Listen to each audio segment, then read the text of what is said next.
Hello guys, once again welcome to my YouTube channel knowledge Adda. तो आज की video में हम लोग इन्वायरमेंटल बायोलॉजी चैप्टर से लेक्चर नंबर 5 देखने वाले हैं। तो यहाँ पर हमारा टॉपिक का नाम है इन्वायरमेंट इम्पैक्ट असेसमेंट, जिसको हम लोग शॉर्टकट में EIA भी कहते हैं और इसे हम लोग हिंदी में कहते हैं पर्यावरणीय प्रभाव मूल्यांकन। तो इसके बारे में बहुत कुछ चीज आप लोगों को आज के वीडियो में बताने वाली हूँ। इन्वायरमेंटल बायोलॉजी चैप्टर हमारा चल रहा है, लेक्चर नंबर 5 है। इस चैप्टर के सारे लेक्चर आप लोग लाइन से देख सकते हो। मैंने डिस्क्रिप्शन बॉक्स में नीचे लिंक डाला हुआ है, वहां पर क्लिक करके, या फिर आपको कोई भी टॉपिक नहीं मिलता होगा BSc जूलॉजी का तो लायन बैच के नाम से भी अगर आप सर्च करते हो तो सारे टॉपिक आप लोगों को मिल जाएंगे। ठीक है, तो चलिए स्टार्ट करते हैं। अगेन यहाँ पर मैं आप लोगों को बहुत ही इजी नोट्स देने वाली हूँ जो कि वीडियो के एंड में आप लोगों को मिल जाएगा। तो चलिए सबसे पहले हम लोग सिनॉप्सिस देख लेते हैं गाइस। तो काफी दिनों से मैं एक दो वीडियो में आप लोगों को मैं सिनॉप्सिस नहीं बता रही थी, बट हर एक टॉपिक में आपको सिनॉप्सिस लिखना पड़ेगा गाइस। अगर आप सिनॉप्सिस लिखते हो तो आपको काफी अच्छे नंबर मिल सकते हैं, जैसे कि पहले भी मैं आप लोगों को बता चुकी हूँ। तो ये जो आज का हमारा टॉपिक है पर्यावरणीय प्रभाव मूल्यांकन, उसका हम लोग रूपरेखा देख लेते हैं। तो सबसे पहले मैं आप लोगों को इसका प्रस्तावना बताऊंगी कि आखिर ये जो EIA है वो क्या होता है। देन इसके बाद मैं आप लोगों को इसका डेफिनेशन बताऊंगी। ये जो रूपरेखा है वो भी आप लोग अपने नोट्स में ऐड कर सकते हो। थर्ड नंबर में हम लोग काफी सारे प्रश्नावली देखेंगे। फोर्थ नंबर में हम लोग पर्यावरणीय प्रभाव मूल्यांकन का उद्देश्य देखेंगे। पांचवें नंबर में हम लोग इनके कौन कौन से प्रोजेक्ट हैं वो सब हम लोग देखेंगे। छठवें नंबर में हम लोग इनके विभाग के बारे में देखेंगे, कौन कौन सा डिवीजन है। और सातवें नंबर में लास्ट हम लोग देखेंगे इन्वायरमेंटल अप्राइजल कमिटी, मतलब EAC के बारे में देखने वाले हैं, जिसको हम लोग कहते हैं वातावरणीय मूल्यांकन समिति।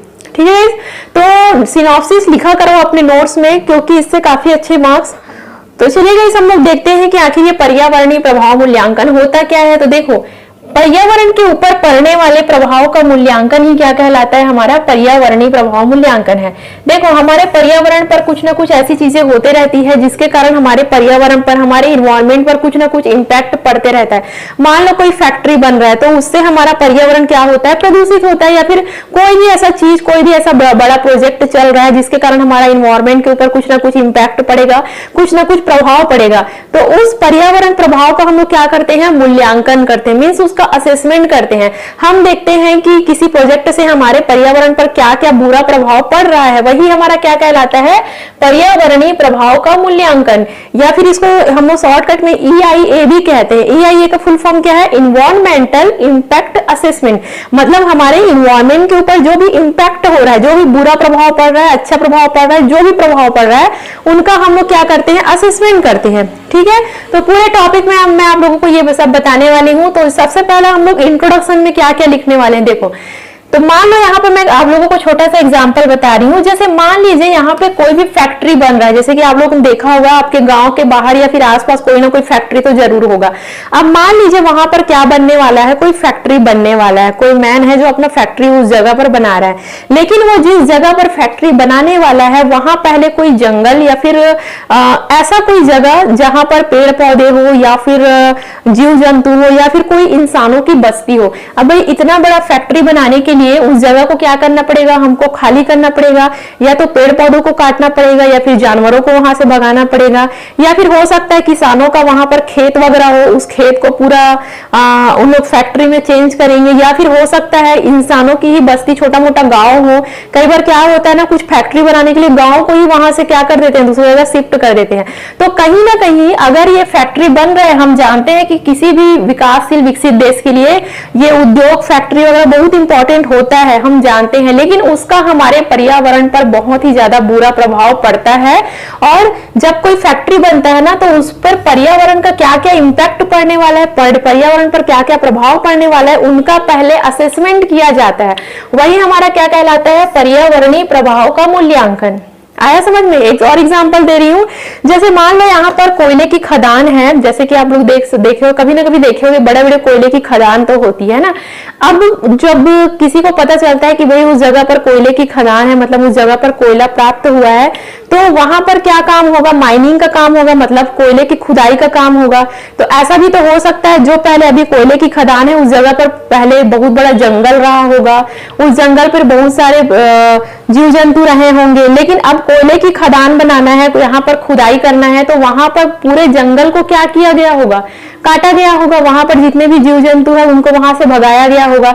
तो कहीं ना कहीं ठीक है, कोयले की खदान अच्छी बात है, हमको कोयला मिल गया, लेकिन उससे काफी ज्यादा बुरा प्रभाव हमारे पर्यावरण पर पड़ा होगा।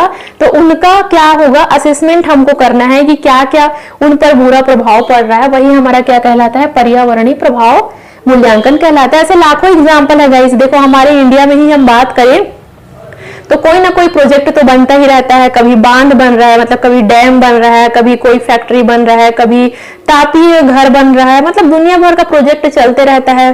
तो ये सब प्रोजेक्ट से क्या है, हमारे पर्यावरण पर बुरा प्रभाव पड़ता है और उनका असेसमेंट हमको करना जरूरी है। जब भी हम कोई बड़ा प्रोजेक्ट बनाते हैं तो जो भी इंजीनियर्स वगैरह होते हैं, जो भी साइंटिस्ट वगैरह होते हैं, वो पहले असेसमेंट करते हैं कि हमारे वातावरण पर उसका क्या क्या बुरा प्रभाव पड़ेगा, वही हमारा क्या कहलाता है, पर्यावरणीय प्रभाव मूल्यांकन कहलाता है। आया समझ में गाइस? ठीक है, अब चलो इसका डेफिनेशन देखो, एकदम छोटा सा डेफिनेशन है, बहुत ही अच्छा सा डेफिनेशन है, अपने नोट्स में ऐड कर लेना। पर्यावरणीय प्रभाव मूल्यांकन किसी परियोजना को आरंभ करने से पहले, ध्यान देना, किसी परियोजना को आरंभ करने से पहले उस परियोजना का पर्यावरण पर पड़ने वाले विभिन्न प्रभाव का अनुमान लगाता है। आया समझ में? हमारा जो भी प्रोजेक्ट है, हमारा जो भी परियोजना है, वो भी स्टार्ट नहीं हुआ है, हम स्टार्ट करने वाले हैं। जैसे मान लो कोई जगह है, वहां पर हम लोग फैक्ट्री बनाने वाले हैं, तो फैक्ट्री बनाने से पहले हम लोग अनुमान लगाते हैं भाई कि अगर हम उस जगह पर फैक्ट्री बनाएंगे तो क्या क्या बुरा प्रभाव उस जगह पर पड़ने वाला है। तो परियोजना को आरंभ करने से पहले उस परियोजना का हमारे इन्वायरमेंट पर पड़ने वाले विभिन्न इम्पैक्ट का क्या किया जाता है, अनुमान लगाया जाता है, वही क्या कहलाता है, हमारा पर्यावरणीय प्रभाव मूल्यांकन कहलाता है। लेकिन ये जो बात इतनी छोटी सी लग रही है, उतना छोटा नहीं होता, ऐसा नहीं होता गाइस कि हम लोग एक दिन में सोच लिए कि हाँ भाई इस जगह पे हमको फैक्ट्री बनाना है और अगले दिन से वहां पे फैक्ट्री बनाने का काम शुरू हो गया, ऐसा नहीं होता। अगर हम सोच लिए कि इस जगह पर हमको फैक्ट्री बनाना है, इस जगह पर हमको बांध बनाना है, इस जगह पर हमको कोई घाटी वगैरह बनाना है, कुछ भी परियोजना करना है, तो उसके लिए पूरा असेसमेंट चलता है, पूरा जो मुख्य मंत्रालय वगैरह रहता है ना, ऑफिस वगैरह, उनके लिए अलग से समिति बना हुआ है, जो मैं आगे आप लोगों को बताऊंगी। वहां पे पूरा साइन वाइन लेना पड़ता है, सब चीज को देखना पड़ता है, तब कहीं जा करके कोई प्रोजेक्ट बन करके रेडी होता है ना। तो उसी सब चीज के बारे में हम लोग देखने वाले हैं। तो अभी तक मैं क्या क्या बताई आप लोगों को, इंट्रोडक्शन बताई, खैर नोट्स तो मैं दूंगी, वहां पर पूरा चीज लिखा हुआ, बट आपको समझना भी जरूरी है ना। पहले हम लोग इंट्रोडक्शन लिखेंगे, देन उसके बाद इसका डेफिनेशन वगैरह लिखेंगे। आया इतना समझ में? चलिए गाइस, अब हम आगे देखते हैं। इसके बाद हमारा नेक्स्ट आता है प्रश्नावली, जिसे हम लोग कहते हैं क्वेश्चनेयर। तो देखो, कोई भी बड़ा सा बड़ा प्रोजेक्ट जब स्टार्ट होता है ना, तो उसके लिए जो भी साइंटिस्ट होते हैं, जो भी इंजीनियर्स होते हैं, वो एक प्रश्नावली रेडी करते हैं, एक क्वेश्चनेयर रेडी करते हैं। और ये जो प्रश्नावली है, जब हम लोग उच्च अधिकारी के पास जाते हैं, जो भी मंत्रालय वगैरह होता है, वहां पर जब हमको अप्रूवल के लिए जाते हैं, तो ये क्या होता है, इस प्रश्नावली का हमको जरूरत पड़ता है और बहुत सारे सवालों के जवाब भी हमको इस प्रश्नावली से मिलते हैं। तो चलिए देखते हैं किस तरीके से प्रश्नावली रेडी किया जाता है। तो देखो, सबसे पहले वनस्पति की संख्या किस प्रकार एवं उसको किस प्रकार से काटा जाए। जैसे मान लो, मैंने पहले ही बताया था, जैसे मान लो कोयले की खदान है, वहां पर माइनिंग का काम शुरू होने वाला है, लेकिन वहां पर क्या है, बहुत सारे पेड़ पौधे हैं। तो अब क्या होगा, उस पेड़ पौधों को काटा जाएगा।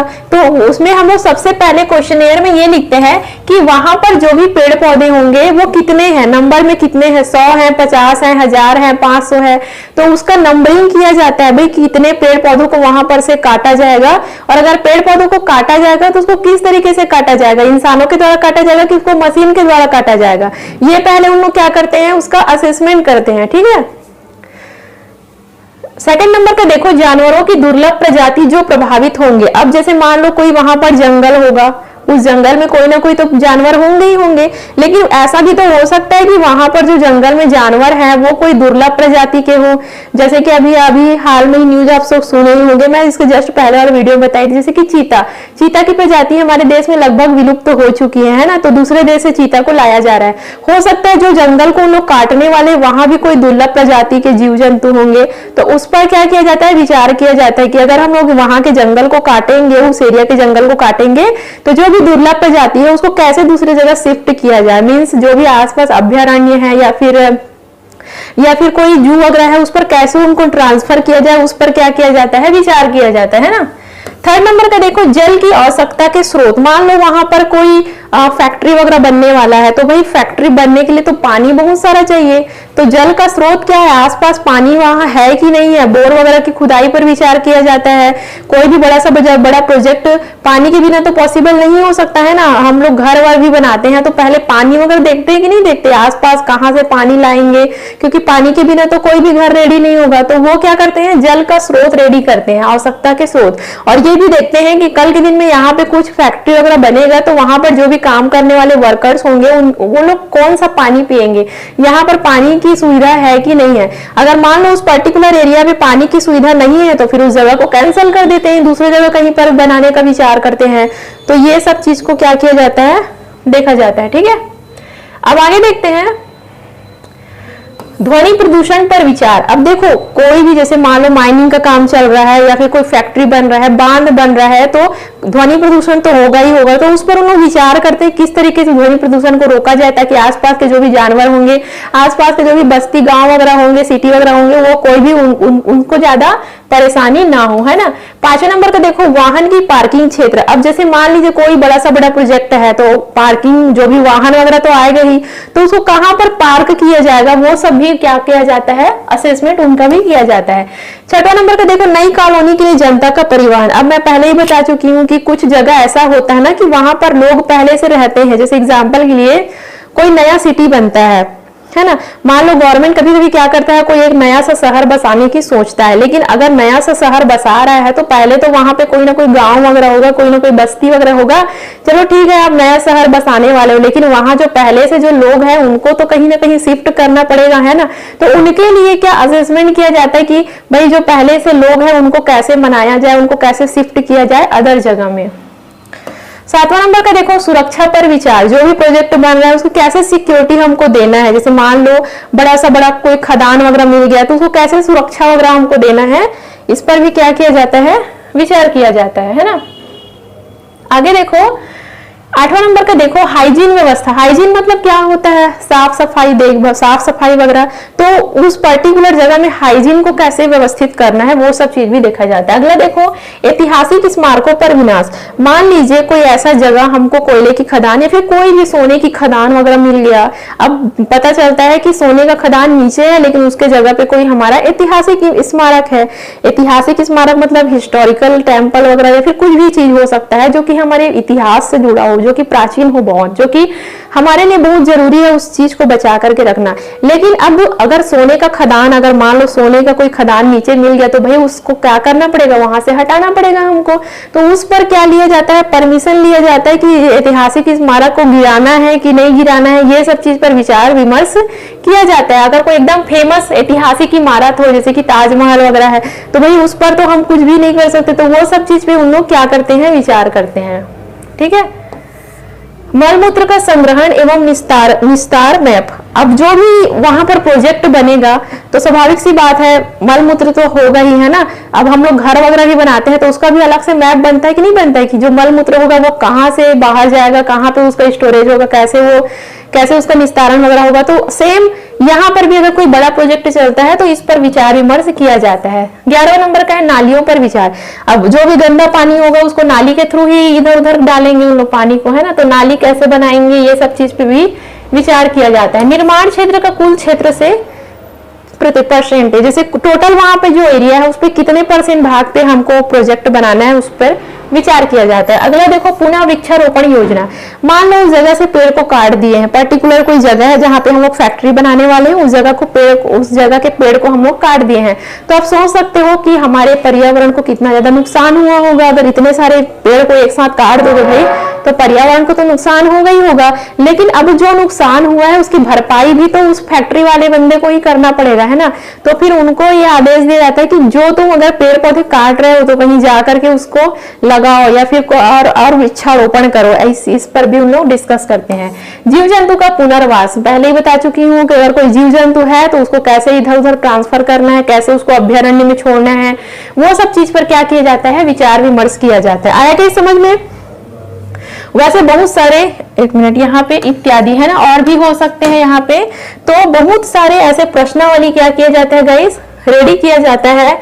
और इस प्रश्नावली को रेडी करने के बाद ही, इस पर विचार विमर्श करने के बाद ही क्या होता है, कोई भी बड़ा सा बड़ा प्रोजेक्ट जो है वो रेडी होता है। ठीक है, तो ये सारे मैंने 14 पॉइंट बताए हैं, इसमें से आप और भी ऐड कर सकते हो। खैर 14 भी लिख लोगे काफी है ना। अब चलिए आगे देखते हैं। हम लोग क्या करते हैं, जो भी पर्यावरणीय प्रभाव का जो मूल्यांकन है उसका हम लोग उद्देश्य देखने वाले हैं। आखिर इसका उद्देश्य क्या है, कि क्यों इस प्रकार का असेसमेंट किया जाता है ना। तो जो मैं प्रश्नावली बताई हूं ना, ये उसी से ही रिलेटेड है। ठीक है गाइस, तो देखो सबसे पहला उद्देश्य क्या है कि अगर हम कोई प्रोजेक्ट बना रहे हैं, अगर कोई ऐसे जीव जंतु है जो कि दुर्लभ प्रजाति के हैं, तो उसको कैसे दूसरी जगह शिफ्ट करना है, ये हमारा मेन उद्देश्य होना चाहिए। अगर हम कोई प्रोजेक्ट बना रहे हैं, अगर हम उस जगह के इंसान, अगर कोई वहां पर बस्ती है या फिर वहां पे कोई पेड़ पौधे हैं या फिर वहां पे कोई जीव जंतु है, तो हमारा सबसे पहला उद्देश्य ये होना चाहिए कि उनका सुरक्षा पूर्वक उन्हें दूसरे स्थान पर भेजा जाना चाहिए। सेम उसी तरीके से अगर हम लोग उस पर्टिकुलर जगह के पेड़ पौधों को पूरी तरीके से खत्म कर रहे हैं, काट रहे हैं, तो हमको दूसरी जगह वृक्षारोपण करना चाहिए। अगर कोई इंसानी बस्ती है जो कि उस जगह पर है, पर्टिकुलर उस जगह पर है, अगर हम उसको कहीं उस जगह पर हम कोई प्रोजेक्ट रेडी कर रहे हैं, तो उस जगह के लोगों को अपनी खुद की रिस्पॉन्सिबिलिटी उन फैक्ट्री वालों की होनी चाहिए कि उनके लिए नया कॉलोनी बनाए या फिर उनको अच्छी जगह शिफ्ट करे, या फिर जो भी उनका मुआवजा है वो उनको मिलना चाहिए, है ना। अगर कोई फैक्ट्री बन रहा है, बहुत ज्यादा प्रदूषण निकल रहा है, तो हमारा ये उद्देश्य होना चाहिए कि जो भी फैक्ट्री है वो गांव वगैरह से दूर कहीं जा करके बसे। जैसे मान लो कोई छोटा सा गांव है या फिर कोई छोटा सा सिटी है, तो ऐसे जो जहरीले धुआं वगैरह जो फैक्ट्री निकलता है ना, उसको शहर से दूर बनाना चाहिए, ये हमारा उद्देश्य होना चाहिए। तो मेन इस असेसमेंट का उद्देश्य क्या है कि हम कोई भी प्रोजेक्ट चालू कर रहे हैं, लेकिन उसका पर्यावरण पर बुरा प्रभाव तो पड़ेगा ही पड़ेगा, लेकिन उसको हमें कैसे सुधारना है। पर्यावरण पर बुरा प्रभाव पड़ गया, लेकिन उसको हम लोग कैसे ठीक कर सकते हैं, ये हमारा मेन उद्देश्य होना चाहिए। सेकंड, हमारा उद्देश्य ये भी होना चाहिए कि जो भी प्रोजेक्ट हम रेडी कर रहे हैं उससे जीव जंतु पर, किसी इंसानों पर बुरा प्रभाव ना पड़े। उनके जो हित है, उनके जो अधिकार है, उनके जो राइट्स है, उनका हनन नहीं होना चाहिए, है ना गाइस। तो प्रश्नावली जो मैं बताई थी ना, वही सब आपको क्या करना है, हमारे इस असेसमेंट का जो भी ऑब्जेक्टिव है, जो भी उद्देश्य है, उसमें लिखना है। वैसे मैंने अपने नोट्स में 4 से 5 पॉइंट लिखा हुआ है, वो आप लोग देख सकते हो। तो चलिए गाइस, अब हम क्या करते हैं, कुछ कुछ प्रोजेक्ट्स हैं जिसके बारे में थोड़ा सा डिस्कस करते हैं, फिर आगे हम लोग और टॉपिक के ऊपर डिस्कस करेंगे। तो देखो अभी तक मैंने काफी सारे प्रोजेक्ट के बारे में आप लोगों को बताया, जैसे कि मैंने कहा ना कि कुछ कुछ कारखाने बनते हैं या फिर माइनिंग का काम चलता है। तो यहाँ पे मैं क्या करूंगी, कुछ कुछ प्रोजेक्ट्स का नाम आप लोगों को बता देती हूँ, ताकि आप लोगों को काफी आइडिया हो जाए इससे, है ना। सबसे पहले देखो सिंचाई परियोजना, काफी सारे आप लोगों ने नाम सुना होगा, सिंचाई परियोजना चलते रहता है। एक बहुत फेमस सिंचाई परियोजना है इंदिरा गांधी नहर परियोजना। तो ये सब नहर परियोजना क्यों बनाते हैं, ताकि जो छोटे छोटे जो किसान है, जो आसपास के जो गांव के किसान है, उनको क्या होगा, नहर से उनको पानी मिल पाएगा। तो पानी का उपयोग क्या करेंगे उन लोग, किसानी करने के लिए, या फिर जो खेत में पानी का यूज होता है ना, धान वगैरह बोते हैं, तो उसके लिए उनको क्या पानी की सुविधा उपलब्ध होगी। तो इस प्रकार गवर्नमेंट के द्वारा कुछ ना कुछ प्रोजेक्ट नया नया बनते रहता है, तो सिंचाई परियोजना इसके अंतर्गत आता है। तो जैसे कि मैंने आप लोगों को एग्जांपल बताया इंदिरा गांधी नहर परियोजना, तो ये जो इंदिरा गांधी नहर परियोजना है वो कहां पर स्थित है, राजस्थान, हरियाणा और पंजाब के जो एरिया के लोग हैं उनको इनसे फायदा मिलता है ना। सेकंड नंबर का देखो नदी घाटी परियोजना। नदी घाटी परियोजना भी बिल्कुल इसी प्रकार का ही परियोजना होता है, जैसे कि एग्जांपल के लिए दामोदर घाटी परियोजना। तो कम से कम सारे परियोजनाओं, जितने भी परियोजना है वो आप लोगों को पता होना चाहिए कि हमारे इंडिया में इससे रिलेटेड कौन कौन सा प्रोजेक्ट चल रहा है ना।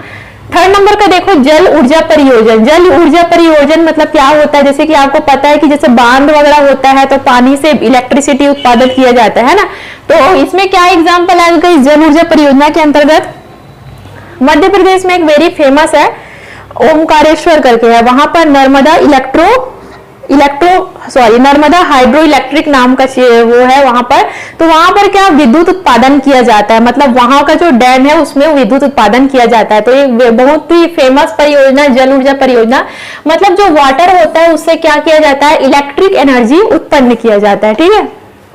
चौथा नंबर का देखो तापी ऊर्जा परियोजना। अभी देखो तापी ऊर्जा परियोजना जो है ना वो लद्दाख में ज्यादा स्थापित किया जा रहा है। अभी जो गवर्नमेंट है वो लद्दाख वाले जो एरिया है ना उन पर ज्यादा ये तापी ऊर्जा परियोजना बनाया जा रहा है ना। अब देखो बहुत सारी इंडस्ट्रीज होते हैं, उद्योग होते हैं, जैसे कि पॉलीथीन का कारखाना हो गया, प्लास्टिक का कारखाना हो गया, सीमेंट का कारखाना हो गया, बहुत सारे कारखाने होते हैं, उन सब से तो आप परिचित ही हो, है ना। आगे देखो बंदरगाह, बंदरगाह जैसे कि जो समुद्री इलाका होता है, जैसे चेन्नई के पास भी बहुत सारे बंदरगाह है, विशाखापट्टनम पोर्ट आप लोगों ने सुना होगा, तो ये सब क्या बंदरगाह के अंतर्गत आते हैं। नया शहर, नया शहर मीन्स क्या होता है, जैसे कि मैं छत्तीसगढ़ राज्य का बता रही हूँ कि मैं छत्तीसगढ़ में रहती हूँ, वहां पर अभी नया रायपुर बना हुआ है, तो नया रायपुर भी एक प्रकार का प्रोजेक्ट है। तो अगर कोई नया सिटी बनता है तो वहां पर क्या होता है, जो पुराने लोग होते हैं उनको हटा करके नई नई चीजों का क्या किया जाता है, वहां पर विकास किया जाता है। 8वां नंबर का देखो पर्यटन परियोजना, तो देखो कई सारे पर्यटक स्थल भी बनते हैं, जो घूमने फिरने का जगह रहता है ना, तो पर्यटन परियोजना भी कई प्रकार गवर्नमेंट के द्वारा चलाया जाता है। लास्ट है संचार परियोजना। संचार परियोजना मतलब जैसे कि देखना जियो हो गया, एयरटेल हो गया, इसका बड़ा बड़ा टावर लगाया जाता है, तो वो संचार परियोजना के अंतर्गत आता है। तो गाइस इन परियोजनाओं के नाम आपको याद करना क्यों जरूरी है, तभी तो आप लोग पर्यावरण प्रभाव असेसमेंट को बता पाओगे। जब तक आप लोगों को प्रोजेक्ट का ही नाम नहीं पता रहेगा कि क्या क्या प्रोजेक्ट होता है, तब तक फिर आप लोग कैसे इनका असेसमेंट करोगे। तो ये सब चीज क्या होना चाहिए, आपको पता होना चाहिए, और ये भी पता होना चाहिए कि हमारे इंडिया में कौन कौन सा परियोजना चल रहा है, ठीक है। अब देखो ये जो भी परियोजना है ना, उसको कैटेगरी में डिवाइड किया गया है, और वहां पर जो भी कार्यालय मुख्यालय होता है ना, जो असेसमेंट जहां पर पर्यावरणीय प्रभाव का असेसमेंट करते हैं, उस मुख्यालय में इनको 3 कैटेगरी में डिवाइड किया गया है, 3 विभाग में इनको बांटा गया है। देखो सबसे पहला विभाग क्या होता है आपका, एक मिनट सॉरी, सबसे पहला विभाग होता है डिवीजन 1। डिवीजन 1 में नदी घाटी परियोजना, दीर्घ सिंचाई परियोजना और जलीय ऊर्जा परियोजना। तो जो डिवीजन फर्स्ट डिवीजन का जो रहता है, फर्स्ट श्रेणी में किसको किसको बांटा गया है, ये 3 प्रकार की परियोजनाओं को बांटा गया है। नदी वाला, नदी घाटी परियोजना, सिंचाई और जलीय ऊर्जा, ये तो 3 टाइप का परियोजना रहता है ना, उसको एक में रखा गया है। आया समझ में। अब डिवीजन 2 में देखो, डिवीजन 2 में देखो यहाँ पर डिवीजन 2 में जितने भी फैक्ट्री है, औद्योगिक परियोजना, तापीय ऊर्जा परियोजना या फिर खनन परियोजना, इस टाइप की परियोजना को डिवीजन 2 में रखा गया है। आया नहीं समझ में। अब आगे देखो डिवीजन 3 में क्या रखा गया है। डिवीजन 3 में क्या क्या रखा गया है, बंदरगाह परियोजना, पर्यटन परियोजना और संचार परियोजना, ये 3 टाइप के परियोजना को डिवीजन 3 में रखा गया है। तो अब समझ आया कि आप लोगों को प्रोजेक्ट के नाम पता होना क्यों जरूरी है, ताकि आप लोगों को डिवीजन पता चल सके कि जो असेसमेंट वाला जो भी मुख्यालय रहता है, कार्यालय रहता है, उनमें ये सब प्रोजेक्ट को कितने कितने भाग में डिवाइड किया गया है। तो अब तक हम लोगों ने क्या देखा, टोटल 3 कैटेगरी में इसको, टोटल 3 डिवीजन में इसको डिवाइड किया गया है। देखो यहाँ पर फर्स्ट डिवीजन में नदी घाटी परियोजना, सिंचाई परियोजना और जलीय ऊर्जा, डिवीजन 2 में औद्योगिक, तापीय और खनन, और डिवीजन 3 में बंदरगाह, पर्यटन, संचार, ये सारी परियोजना को रखा गया है। आगे अब चलिए गाइस हम लोग क्या करते हैं, इस टॉपिक का हम लोग लास्ट पॉइंट देख लेते हैं, जिसका नाम है पर्यावरणीय मूल्यांकन, पर्यावरणीय मूल्यांकन समिति, या फिर जिसको हम लोग कहते हैं इन्वायरमेंटल असेसमेंट कमेटी, है ना, जिसको शॉर्टकट में EAC कहते हैं। तो EAC का होना बहुत जरूरी है। अगर कोई बड़ा सा बड़ा प्रोजेक्ट रेडी हो रहा है तो वो EAC से पास होकर के जाएगा। जब तक वो EAC से पास नहीं होता है तो कोई प्रोजेक्ट रेडी नहीं होता है। मान लो मुझे अगर कोई कारखाना बनाना, जैसे एग्जाम्पल के लिए, तो मुझे क्या करना पड़ेगा, ये जो पर्यावरणीय मूल्यांकन समिति होता है ना, उनके पास जाना पड़ेगा, पूरा प्रोजेक्ट मुझे अपना समझाना पड़ेगा उनको। अगर उनकी मंजूरी होगी, अगर वो मंजूरी देते हैं, तभी मैं कोई ना कोई नया फैक्ट्री बना सकती हूँ। अगर मुझे मंजूरी नहीं मिलेगी तो कोई भी इंसान फैक्ट्री नहीं बना सकता। फिर कोई भी ऐसा कार्य जो चाहे गवर्नमेंट के द्वारा हो, चाहे प्राइवेट सेक्टर के द्वारा हो, चाहे वो किसी पर्टिकुलर इंसान के द्वारा कोई प्रोजेक्ट चलाया जा रहा हो, है ना, तो EAC से इसको वेरीफाई होना, EAC से उनका पास होना जरूरी है। तो चलिए देखते हैं EAC में क्या क्या होता है आखिर। तो देखो EAC में ना क्या होता है, एक प्रकार जो मुख्यालय होता है, जो मुख्यालय नहीं, जो मंत्रालय होता है, उसमें विभिन्न प्रकार के विशेषज्ञ बैठे होते हैं। मतलब विभिन्न प्रकार के उसमें साइंटिस्ट होते हैं। कौन कौन से टाइप के विशेषज्ञ होते हैं, पर्यावरण से रिलेटेड, ध्वनि प्रदूषण से रिलेटेड, सिंचाई से रिलेटेड, अलग अलग कैटेगरी के रिलेटेड वहां पर कोई ना कोई विशेषज्ञ होते हैं। उन विशेषज्ञ के पास जा करके हमको जो भी प्रोजेक्ट है उसको हमको क्या करना है, प्रश्नावली उनको दिखाना पड़ता है। प्रश्नावली जो अपन रेडी किए थे ना, कि जो हम प्रोजेक्ट चालू कर रहे हैं उससे क्या क्या नुकसान होगा, हमारे पर्यावरण पर क्या क्या प्रभाव पड़ेगा, वो सब चीज का प्रश्नावली रेडी किया जाता है। कितने एरिया में हमको कोई प्रोजेक्ट बनाना है वो सब चीज इनको बताना पड़ता है, और कितना बड़ा प्रोजेक्ट है, कितने दिन तक चलेगा, ये सब चीज उन लोग क्या करते हैं, असेसमेंट करते हैं। ठीक है गाइस, उन लोग असेसमेंट करते हैं, और असेसमेंट करने के बाद उन लोग बहुत सारी उनके पास शर्तें होती है जिनको उनको मानना पड़ता है। जो भी प्रोजेक्ट चालू करने वाला बंदा है उनको ईएसी की जो भी शर्तें नियम कानून होते हैं उनको मानना पड़ता है। अगर वो नियम कानून अगर उन लोग नहीं करते हैं तो उनका जो भी प्रोजेक्ट है उसको अस्थायी बंद कर दिया जाता है, या तो फिर उनको अप्रूवल ही नहीं मिलता है। तो ईएसी का अप्रूवल मिलना काफी ज्यादा जरूरी है, क्योंकि ईएसी क्या करता है, पूरा असेसमेंट का काम यही ईएसी ही क्या करते हैं, देखते हैं।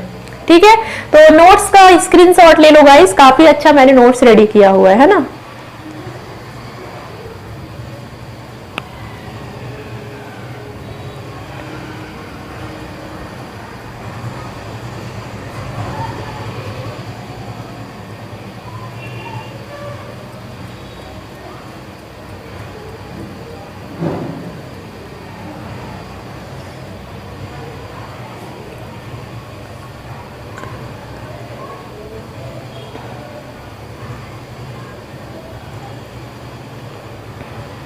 तो आई होप यू गाइस आज का वीडियो भी आप लोगों के लिए हेल्पफुल रहा होगा। तो इस चैप्टर का सबसे लास्ट वीडियो, एक टॉपिक हमारा और बचा है, वो मैं आप लोगों को कल बता दूंगी, तो वो वाला वीडियो भी आप लोग जरूर देखना, फिर ये चैप्टर हमारा कंप्लीट हो जाएगा।